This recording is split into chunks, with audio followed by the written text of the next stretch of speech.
নমস্কার বন্ধুরা, আমি চলে এসেছি মানসী। আজকে আমাদের একটা নতুনত্ব খাবার দেখাবো। এই একটা আমি নিয়ে নিয়েছি, বাটি নিয়ে নিয়েছি। এর মধ্যে আমি, আপনারা তো কেউ খান না, এটা কি বলুন তো, ফুল চিংড়ি। ফুল চিংড়ি আমি এরকম ছোট একটা বাটির এক বাটি নিয়ে নিলাম, 50 গ্রামের মতন। এবং এর সঙ্গে দিয়ে দিলাম আমি ময়দা, 1 কাপ ময়দা দিলাম। কেউ পারলে চালের গুঁড়ো দিলে আরো মজমজে হবে। আর এই 1 কাপ বেসন,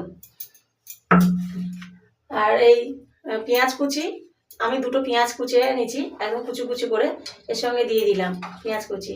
লঙ্কা কুচি নিয়েছি, ধনে পাতা কুচি নিয়েছি, সব আমি একসঙ্গে দিয়ে দিলাম। চামচ লবণ দিয়ে দিলাম, 1 চামচ হলুদ গুঁড়ো দিয়ে দিলাম, 1 চামচ হলুদ গুঁড়ো। আর দিয়ে কাঁচা লঙ্কা যেহেতু আছে, আমি কাঁচা লঙ্কা দেবো না। এবার আমি একটু কালো জিরে দিচ্ছি। এটা একবার বাড়িতে করে খেয়ে দেখুন, কত সুন্দর লাগে। আপনাদের না করে খেলে আপনারা বুঝতে পারবেন না। আমি একটা কড়াতে তেলও বসিয়ে দিয়েছি। আমি অল্প অল্প জল দিয়ে এটাকে মাখিয়ে নেব। যেরকম আলুর চপ, পেঁয়াজি অনেকেই তো বাড়িতে করে খান, কিন্তু ফুল চিংড়ির চপ কেউ করে খেতে পারে না, ভাবে যে কেউ কেনেও না গন্ধ বলে। কিন্তু একবার গরম গরম করে গরম ভাতের সঙ্গে খেয়ে দেখুন। গরম গরম করে গরম ভাতের সঙ্গে খাবেন, ঠান্ডা হয়ে গেলে ভালো লাগবে না।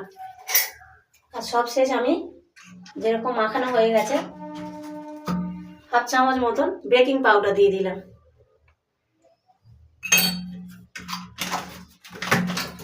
দিয়ে আমি আবার ফাটিয়ে নিলাম। দেখুন আমার হয়ে গেছে। এবার কড়া তেলটাও গরম হয়ে গেছে। কড়া তেল যেহেতু গরম হয়ে গেছে, আমি আস্তে আস্তে এরকম ছোট ছোট করে ছেড়ে দেব। দেখুন একবারে আমি অনেকগুলোই দিয়ে দিয়েছি। যেহেতু হয়ে এসছে, আমি ভেতর থেকে একটু হালকা করে এগুলোকে উল্টে দেবো। দেখুন বন্ধুরা, এবার কত সুন্দর হয়েছে। হ্যাঁ, আমি এবারে তুলে নেব।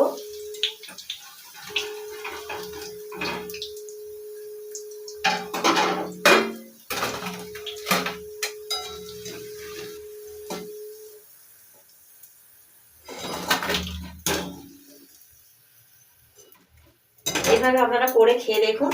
আর ভাতের সঙ্গে, গরম ভাতের সঙ্গে খাবেন, বা সস দিয়ে, টমেটো সস দিয়ে খেতে পারবেন, খুবই ভালো লাগবে, খুবই টেস্টি। সঙ্গে সঙ্গে করে সঙ্গে সঙ্গে খাওয়া যায়। হ্যাঁ বন্ধুরা, কেমন হলো আপনারা লাইক কমেন্ট করে আমাকে জানাবেন কেমন হয়েছে। ভালো লাগলেও জানাবেন, আর খারাপ হলেও জানাবেন। খেয়ে দেখুন, খুব মজমজে এবং খুব টেস্টি।